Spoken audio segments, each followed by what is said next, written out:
Welcome back to the Criminal Minds. Today's story is one that honestly just hurts to think about. Imagine putting your kids to bed after a normal movie night at home and then vanishing into thin air by morning. Hit that subscribe and give us support as we grow together. This is the story of Unique Harris, a 24-year-old single mother from Washington, D.C., who went missing from her apartment while her two little boys slept just feet away. It was the kind of night most parents would cherish. October 9th, 2010, a cool Saturday evening in Washington, D.C. The apartment on the 2400 block of Hartford Street, Southeast, buzzed gently with the sounds of laughter and children's voices. Unique Harris, just 24 years old, had only recently moved into the place. She was settling in, organizing furniture, hanging pictures, and turning the small space into a home for her two sons. That night, she had something special planned, a movie night with her boys and her young cousin. Nothing fancy, just popcorn, pajamas, and a chance to make memories.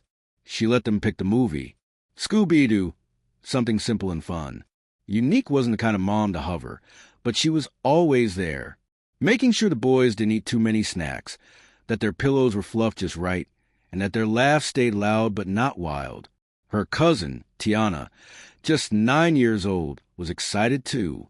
Sleepovers at Unique's place always meant staying up a little too late and getting extra snacks. She loved how Unique treated her, not just as a little girl, but as someone important. Unique had that gift. She made everyone feel seen. Around 10 p.m., Unique texted her mother, Valencia Harris. It wasn't anything out of the ordinary, just a quick check-in. We're watching a movie now. I'll call you tomorrow. Tomorrow never came. That night was supposed to be peaceful. It turned out to be the beginning of a nightmare. The sun crept over Washington, D.C., slowly brightened the apartment windows. It was now October 10th, 2010, just after 8 a.m. The kids, two little boys and their cousin Tiana, began to stir. They rubbed their eyes, stretched out beneath their blankets, and expected to hear Unique's familiar voice calling them to breakfast. But the apartment was unusually quiet. Tiana sat up first. Something didn't feel right. The air was still. The TV was off. There was no clatter in the kitchen, no footsteps, no coffee brewing, just silence. She peeked out of the room, thinking maybe Unique was already up and in the bathroom. But the bathroom door was open, the light off. Kitchen? Empty. Living room? No sign of her. Tiana's heart started beating a little faster. She walked down the short hallway to the main bedroom, Unique's room. The bed was made. Neat. Untouched. Unique hadn't slept there. She checked again. The closet was closed. The covers were perfectly in place. Her glasses were still on the nightstand. Her wallet, keys, and cell phone sat on the dresser. Everything was exactly where it should be, except Unique. The children waited, unsure what to do. Tiana said nothing at first, not wanting to scare the boys. But when hours passed and still no sign of Unique, she called her aunt, Unique's mother, Valencia. Mom, something's wrong. Unique is gone. Valencia's heart dropped. She had always had a strong connection to her daughter. She knew when things weren't right. And this was beyond wrong. She jumped into her car and raced across town. In her mind, she ran through possibilities. Maybe Unique stepped out for a second. Maybe she just needed air. Maybe she wanted to get breakfast. But as soon as she walked into that apartment, everything in her body told her the truth. Unique didn't leave voluntarily. Valencia Harris stood frozen in her daughter's apartment. Her eyes scanned everything. The untouched bed, the clean dishes in the sink, the lined-up shoes by the door. It looked like someone hit pause on time. There were no signs of a struggle, no overturned furniture, no broken windows, just the absence of a daughter. The kids were calm but confused. Tiana explained what happened, her voice trembling. She tucked us in and told us goodnight. That was the last time I saw her. Valencia picked up her daughter's phone. No missed calls, no new messages. And Unique, who couldn't see clearly without her glasses, had left them behind. That's when Valencia called the police. The 911 call was quick, desperate and confusing for the dispatcher. "My daughter is missing," Valencia said. "Her things are here. Her kids are here. She would never leave them like this." The officers arrived about 45 minutes later.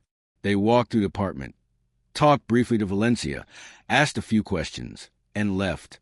To the family's horror, the police did not treat it as a crime scene. They labeled it a missing person, possibly voluntary. "Adults are allowed to leave," one officer said. "We'll give 48 hours. Valencia was stunned. Her daughter was blind without her glasses. She had 2 little boys who depended on her. She had just moved into the apartment and had plans for the weekend. This wasn't like Unique. She didn't just leave. Valencia began her investigation before the sun had even set. She searched through Unique's belongings, opened every drawer, flipped through journals, dug through laundry, anything that might tell her where her daughter went. She noticed something strange. Unique's bed looked too perfect. It was made like it hadn't been used. Did she not go to bed that night? Or did something happen before she made it? Another strange thing, there were no signs of forced entry. The front door was locked. The windows were secure. The only explanation was that Unique willingly let someone in or someone had a key. That thought chilled Valencia to her core. Had Unique known the person who took her? To understand the weight of her disappearance, you need to know who Unique was. She wasn't just any young woman. She was a mother, a daughter, a niece, a friend, and someone full of life. She was fiercely intelligent, with a gentle soul. She loved poetry and reading and had dreams of becoming a massage therapist. She was working on building a better future for her boys. Unique had a warm heart and a calming presence. Her laugh was soft but infectious. She loved love. She believed in goodness, in giving people chances, even when they didn't always deserve it. That kindness, it was her strength. And maybe, just maybe, it was what someone took advantage of. Tiana and the boys were interviewed by family members before police ever brought them in. What they remembered stayed consistent. She told us good night. She gave us snacks. She said she'd wake us up in the morning. Tiana said she didn't hear anything strange. No yelling, no footsteps, no door opening or closing in the middle of the night. That made it all the more mysterious. If Unique was taken, how did no one hear it? Something about this case doesn't add up, and we're just getting started. Subscribe to the Criminal Minds so you never miss the hidden truths we uncover. In the days following Unique's disappearance, the Harris family tried to remain calm, but inside, panic brewed.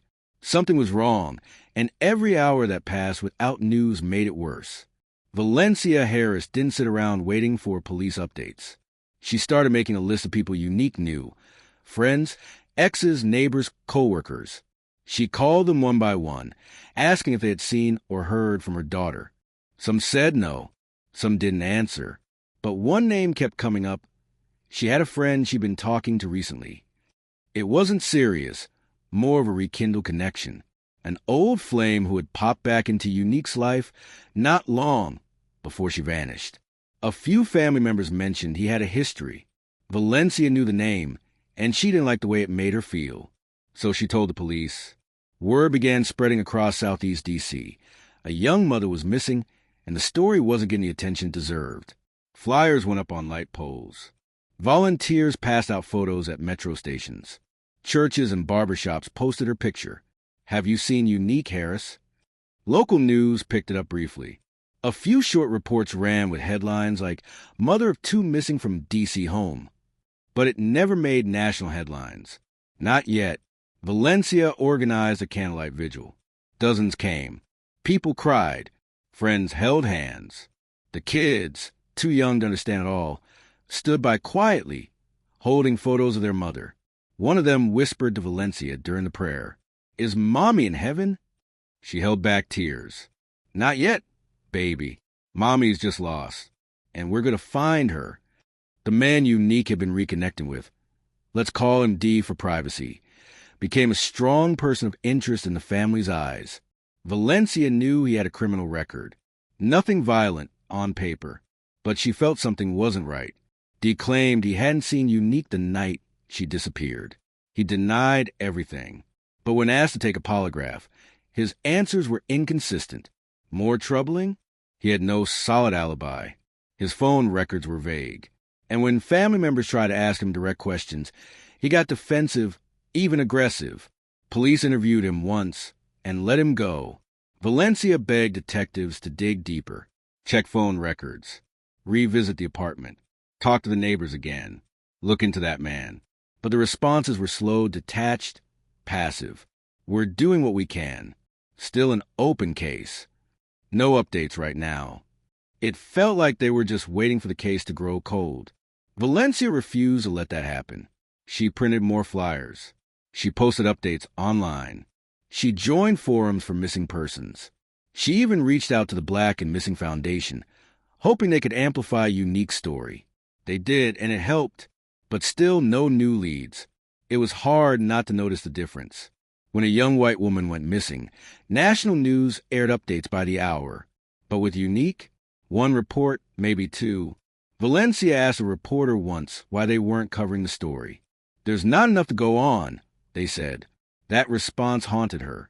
There's always enough when someone disappears. There's always a story to be told, especially when it's a mother who vanished with no explanation, leaving her kid behind. Valencia turned her frustration into fuel. Valencia refused to sit in silence. She appeared on local news segments. She called talk radio shows. She launched a social media campaign called She Kept Telling the World. She would never leave her children. Someone came into that apartment and took her, and somebody out there knows something. Eventually, her persistence paid off, and she was invited to appear on the Dr. Phil show. It wasn't easy. Talking about her daughter on national television brought everything back to the surface, but Valencia knew it could help. She looked directly into the camera and said, "To the person who did this, you know what you did. You took my daughter from her boys. You can run all you want, but I'm never going to stop." With years passing and no answers, online communities began picking up Unique story. People started analyzing the case like amateur detectives. 3 main theories emerged. She left voluntarily. But this was widely dismissed. No mom would leave without her glasses, wallet, or shoes, especially not Unique. A break-in gone wrong. But there were no signs of forced entry and no noise heard by the kids. She let someone in. This was the most accepted theory. Possibly someone she trusted. Someone who knew how to come in, convince her to step out, or worse. It had to be someone familiar. The question was, who? As weeks turned into months, and months slipped into years, life moved forward, but not for the Harris family. Time froze on October 9th, 2010. Valencia Harris described it best. "It's like I've been breathing, but never truly alive since that day." She couldn't return to work. Her days revolved around calling the police, checking online databases, and messaging strangers on social media who claimed they had tips. She even learned to navigate internet sleuth forums just to see if anyone had spotted Unique. Her grandsons, Richard and Vaughn, were growing up without their mother. Richard, the older one, had clearer memories. He remembered her laugh, how she would dance in the kitchen while cooking.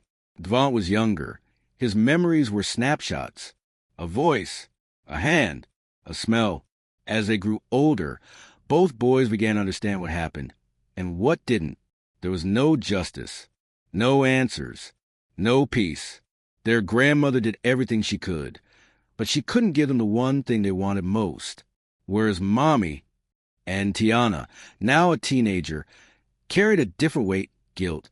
Even though she had done nothing wrong, she was the last person to see Unique alive. Sometimes she'd cry alone, remembering that movie night and wondering, did I miss something? Was there a sound I didn't hear? A moment I should have spoken up? Valencia made sure to remind her, you were a child. You did nothing wrong. This is not your burden. But trauma has a way of embedding itself in silence. In 2016, 6 years after the disappearance, there was a glimmer of hope. A tip came in. Someone claimed to have information.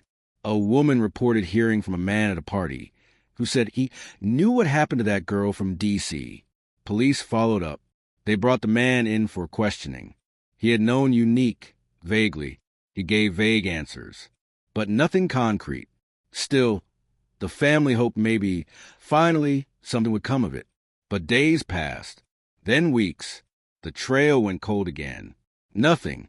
Later that year, another tip surfaced. This time, someone suggested Unique had been seen in another state. A woman matching her description was spotted at a women's shelter in Baltimore. Valencia drove there herself. She walked through the shelter, showing pictures of her daughter to anyone who would look. Some nodded sympathetically.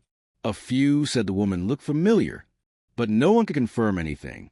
There were no fingerprints, no security footage. Eventually, no answers. Still, Valencia never stopped hoping.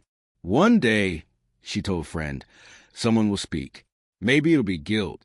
Maybe it'll be love. But the truth always finds its way to the light. Years after the disappearance, the apartment where Unique vanished was still there. Other families had moved in and out. Life went on in that building, but for Valencia, it remained sacred ground, and a crime scene that was never treated as such. One day, with permission from the new tenant, Valencia returned. It was surreal. The space was familiar, but altered. The walls were painted. The furniture was gone, but the layout was the same. She walked the hallway where Unique had walked, stood in the kitchen where she had cooked, touched the bedroom door. She whispered, "I'm still here, baby. I didn't forget you." She even noticed something she hadn't paid attention to back then, a small scuff mark near the front door. It was probably nothing, but she wondered, had someone pushed the door open that night? Did Unique struggle silently? The what-ifs haunted her more than anything else. Valencia later took that visit as a sign, a reminder that while time moves forward, memories don't fade, not when you're still waiting for the truth. By the time a full decade had passed, the name Unique Harris had been said thousands of times, at rallies, on news segments, in prayer groups, and across social media. But it hadn't been spoken once in a courtroom. No arrests, no charges, no public suspects. Valencia Harris, now a face known in the missing persons advocacy world, had become not just a mother of mourning, but a voice for the forgotten. And the system, it seemed, was built to let them disappear, again and again. She testified at public hearings, urged reform in missing person investigations, and called out law enforcement's early failures in Unique's case. If they had treated this like a crime scene from the beginning, she said, maybe we wouldn't be here 10 years later still asking, "Where's my child?"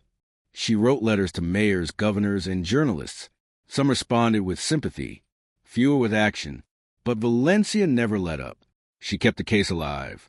In late 2020, the 10-year mark, the case got renewed interest thanks to true crime podcasts and advocacy efforts. A few things happened around that time. A cold case detective was reassigned to the file. Anonymous tips came in from a caller who refused to identify themselves. The original person of interest, D, had moved out of D.C. and was reportedly living quietly in another state. Detectives confirmed he had never been cleared, but also there wasn't enough to charge him. Still, something about that man, his demeanor, his inconsistencies, his past behavior, kept him at the center of the Harris family's suspicions. Valencia believed one of two things. Either he did it, or he knows who did. Unfortunately, without a body and new evidence, the case remains unsolved. That's what hurt the most. "My baby didn't vanish into thin air," Valencia often said. Somebody took her, and somebody still knows what happened. On December 2020, a shocking arrest was made. Detectives said they had been an arrest on the disappearance of Unique Harris. Once the press release was done, the public learned that on the night she vanished, D had spoken to her on the phone at least 13 times. He was also wearing a GPS monitor, and police were able to trace him at Unique's apartment that night, and he did not leave until the next morning at 7:30 a.m. The GPS monitor now showed that he went to a wooded area behind his home. And on October 2020, a jailhouse informant came forward and told detectives that D told him something about a missing girl, but he said that D told him that they would never get him because he did it right away, so they will never figure out. The arrest of D was some closure to Valencia and Unique's family, but there's a lot of questions. But the biggest question was, where is Unique? D is charged with second-degree murder, but Unique's body has never been found. Dee denied killing Unique and has told investigators that he believed that she just left because she was stressed about her life, which everyone, including the police, knew that's not true. We still don't know why it took the police long to put the pieces together, since they have questioned him before. However, the arrest has given Valencia something that, after all this years, she really needed, that somebody will be held responsible for what happened to her daughter. We don't know what the police believe was the motive, but investigators believe that Unique was killed sometime between the hours of 3 a.m. and 7 a.m. on the 10th, and that Dee removed her body before the children woke up. As of today, Unique Harris is still missing. She would be in her late 30s now. Her sons are teenagers. Her mother is still waiting. Her cousin still remembers that movie night like it happened last weekend. What remains is hope, fragile, tested, but unbroken. Valencia has become a force in the missing persons community, advocating fiercely for better response times, more media coverage for missing Black women, and trauma-informed care for families left behind. New cases drop every day, and trust me, they're only getting crazier. Subscribe to the Criminal Minds now, so you're the first to know when a new mystery hits.